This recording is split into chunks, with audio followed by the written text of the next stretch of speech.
हे बघा, आपण चकली कशी बनवणार आहोत त्याची रेसिपी दाखवते तुम्हाला। या पातेल्यामध्ये दीड तांब्यात पाणी टाकलेलं आहे। त्याच्यामध्ये हे 1 वाटी तेल आणि 2 चम्मच जिरं, 3 चम्मच तीळ आणि 2 चम्मच लाल तिखट आणि 1.5 चम्मच मीठ टाकलेलं आहे। मीठ आपण आपल्या आवडीनुसार टाकू शकता। आणि अशी उकळी आली की त्याच्यामध्ये 1 किलोची रेसिपी आहे।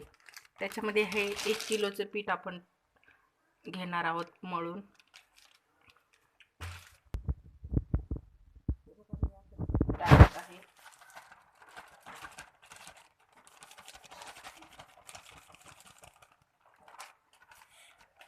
थोडं थोडं करून टाकायचं आहे।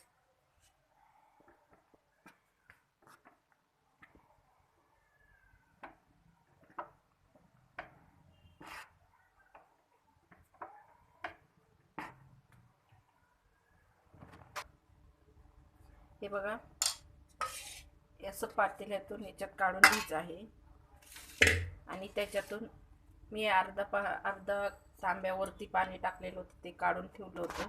ते नंतर जर लागल त्याच्यामध्ये मळायचं आहे। मळून घेतल्यानंतर तुम्हाला दाखवते।